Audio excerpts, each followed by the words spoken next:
नमस्कार। आज के इस वीडियो में दैनिक जागरण के संपादकीय से 458 शब्दों के डिक्टेशन को हम लोग आउटलाइंस के साथ लेने वाले हैं। अगर आपको इस डिक्टेशन के आउटलाइंस की ज़रूरत है तो आप हमारे शॉर्ट हैंड टीम ऐप को प्ले स्टोर से डाउनलोड कर सकते हैं, और अगर आपको इस डिक्टेशन की PDF की ज़रूरत है तो आप हमारे टेलीग्राम ग्रुप को ज्वाइन कर लें। लिंक इसी वीडियो के ठीक नीचे डिस्क्रिप्शन बॉक्स में आपको मिल जाएगा। इस डिक्टेशन को हम लोग 3 अलग अलग स्पीड में लेंगे। पहली बार में 70 की स्पीड में, दूसरी बार में 80 की स्पीड में, तो तीसरी और आखिरी बार में इसी डिक्टेशन को हम लोग 90 की स्पीड में लेने वाले हैं। तो 70 की स्पीड में आपका डिक्टेशन स्टार्ट होगा 5 सेकंड के बाद। तब तक के लिए आप रेडी रहें।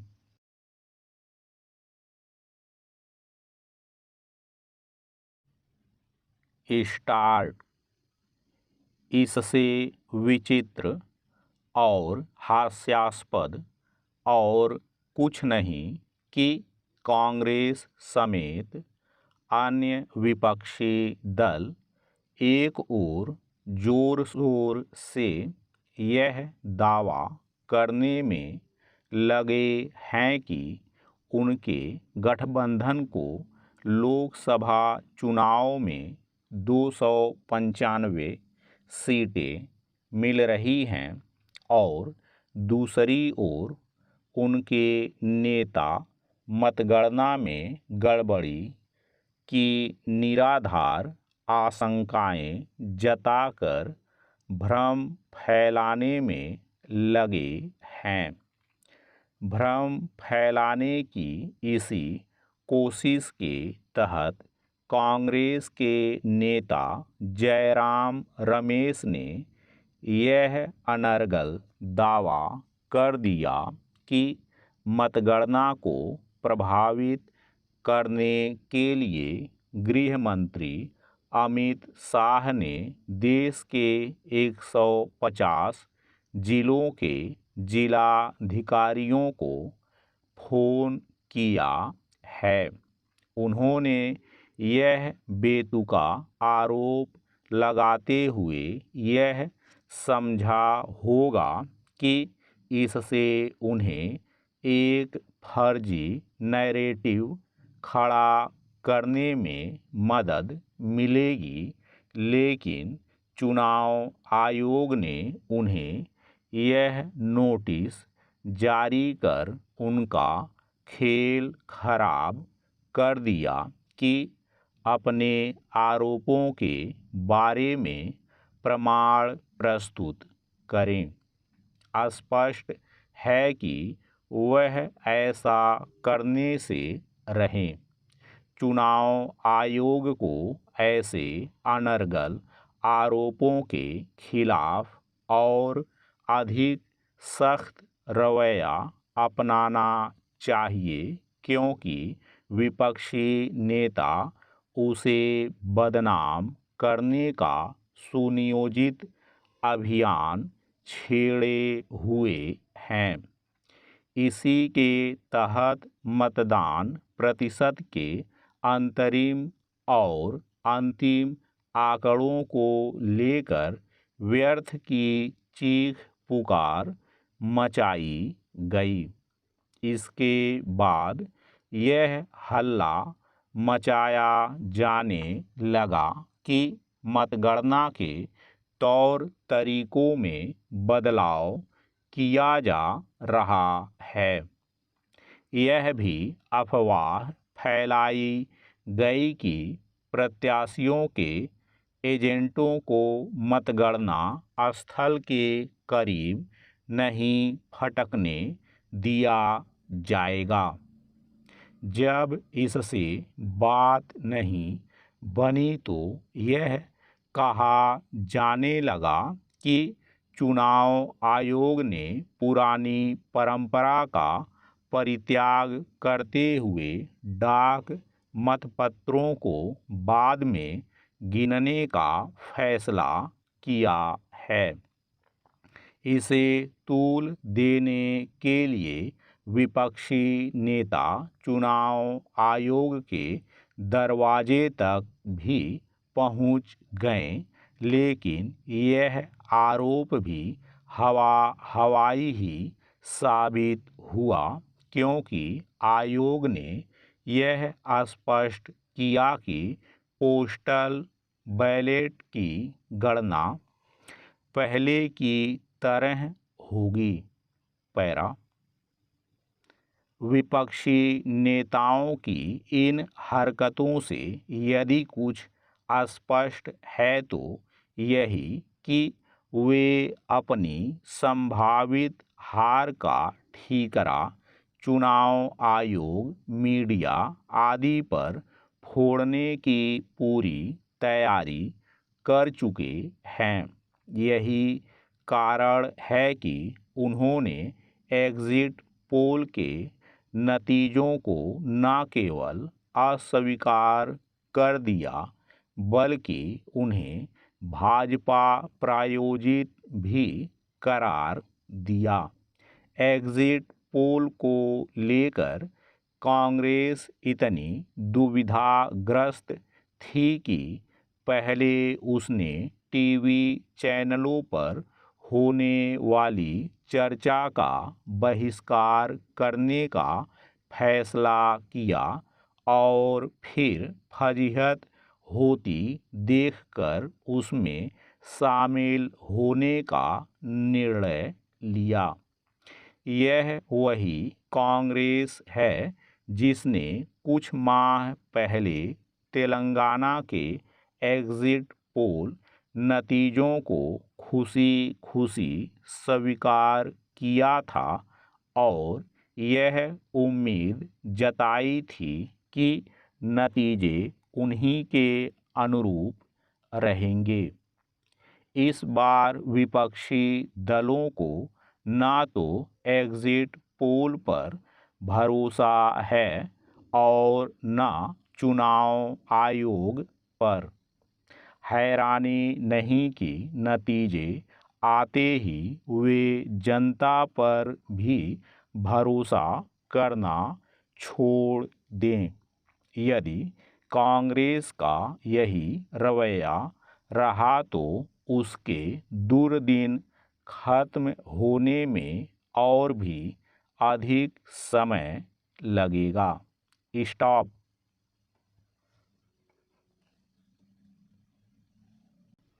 दोस्तों, इसी डिक्टेशन को दूसरी बार में हम लोग 80 की स्पीड में लेंगे और आपका समय स्टार्ट होगा 5 सेकंड के बाद। तब तक के लिए आप रेडी रहें।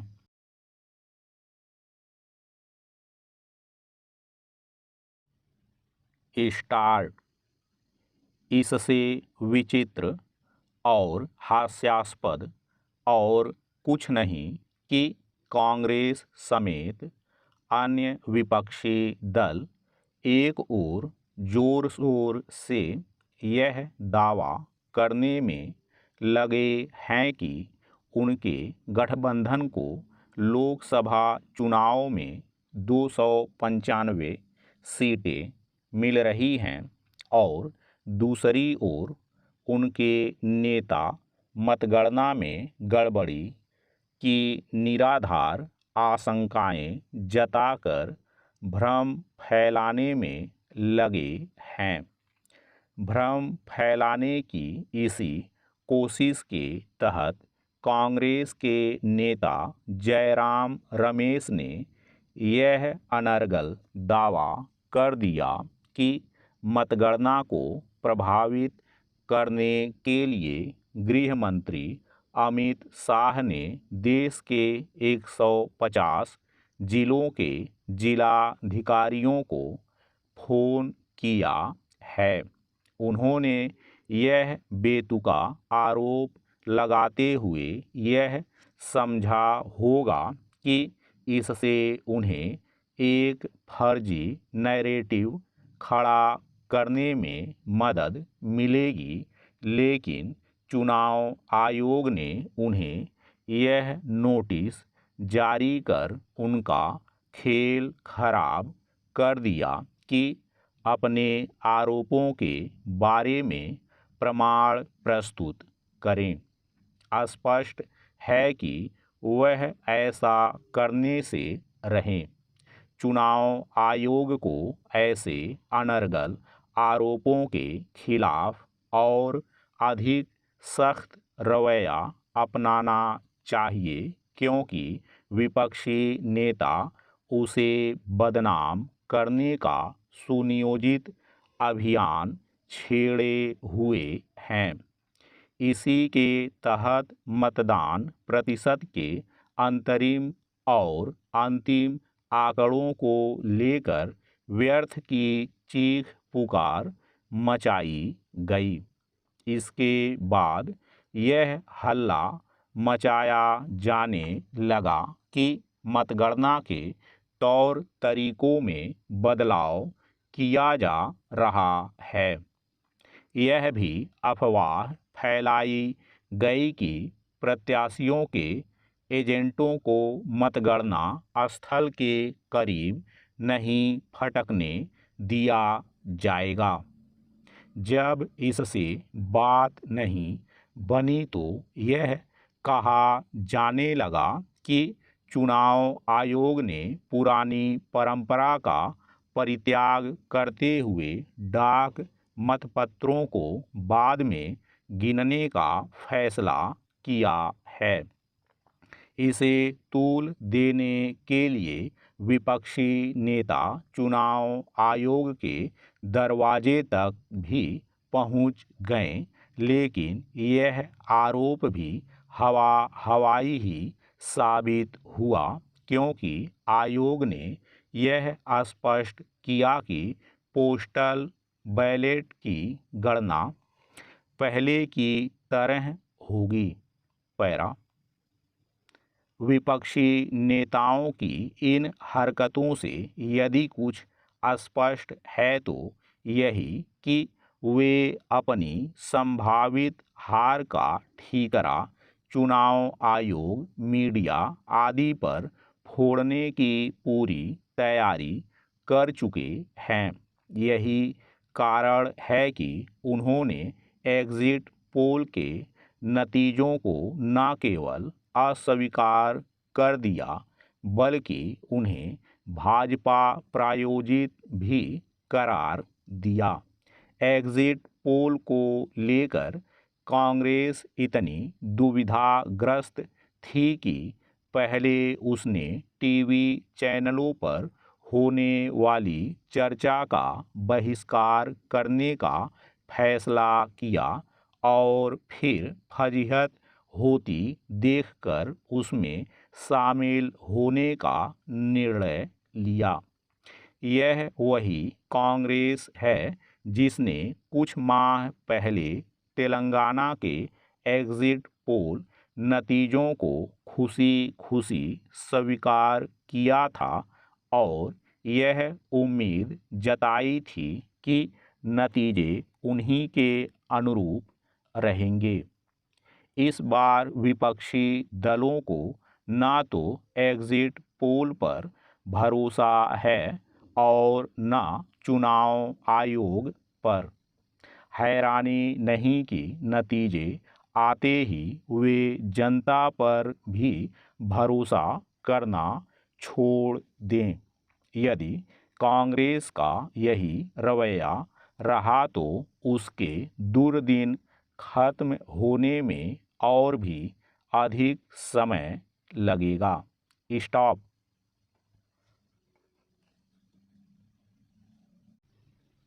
दोस्तों, इसी डिक्टेशन को तीसरी और आखिरी बार में हम लोग 90 की स्पीड में लेंगे और आपका समय स्टार्ट होगा 5 सेकंड के बाद।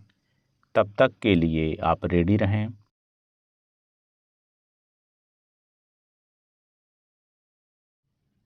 स्टार्ट। इससे विचित्र और हास्यास्पद और कुछ नहीं कि कांग्रेस समेत अन्य विपक्षी दल एक ओर जोर शोर से यह दावा करने में लगे हैं कि उनके गठबंधन को लोकसभा चुनाव में 295 सीटें मिल रही हैं और दूसरी ओर उनके नेता मतगणना में गड़बड़ी की निराधार आशंकाएं जताकर भ्रम फैलाने में लगे हैं। भ्रम फैलाने की इसी कोशिश के तहत कांग्रेस के नेता जयराम रमेश ने यह अनर्गल दावा कर दिया कि मतगणना को प्रभावित करने के लिए गृह मंत्री अमित शाह ने देश के 150 जिलों के जिलाधिकारियों को फोन किया है। उन्होंने यह बेतुका आरोप लगाते हुए यह समझा होगा कि इससे उन्हें एक फर्जी नैरेटिव खड़ा करने में मदद मिलेगी, लेकिन चुनाव आयोग ने उन्हें यह नोटिस जारी कर उनका खेल खराब कर दिया कि अपने आरोपों के बारे में प्रमाण प्रस्तुत करें। स्पष्ट है कि वह ऐसा करने से रहें।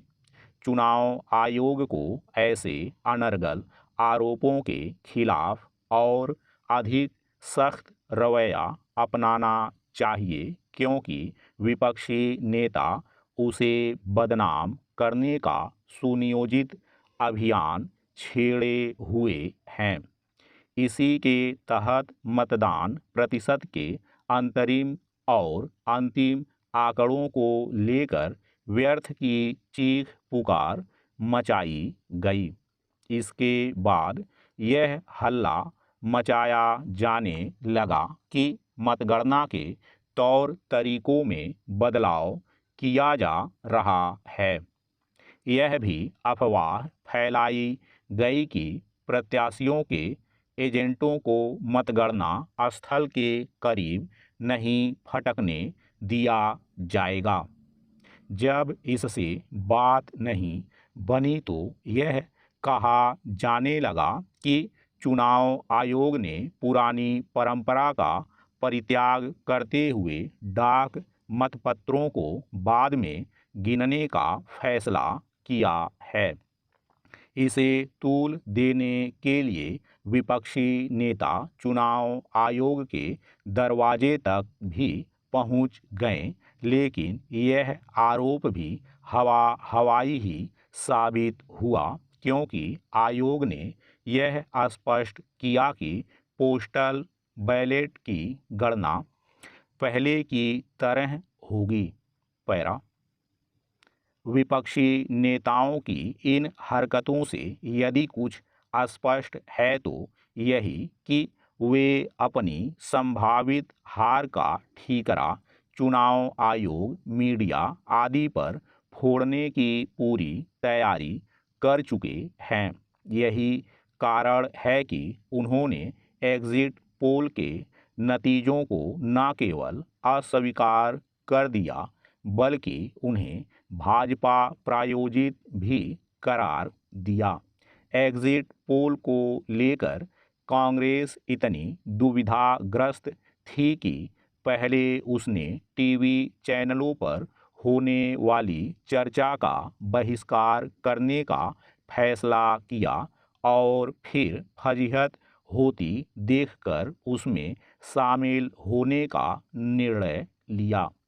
यह वही कांग्रेस है जिसने कुछ माह पहले तेलंगाना के एग्जिट पोल नतीजों को खुशी खुशी स्वीकार किया था और यह उम्मीद जताई थी कि नतीजे उन्हीं के अनुरूप रहेंगे। इस बार विपक्षी दलों को न तो एग्जिट पोल पर भरोसा है और न चुनाव आयोग पर। हैरानी नहीं कि नतीजे आते ही वे जनता पर भी भरोसा करना छोड़ दें। यदि कांग्रेस का यही रवैया रहा तो उसके दुर्दिन खत्म होने में और भी अधिक समय लगेगा। स्टॉप।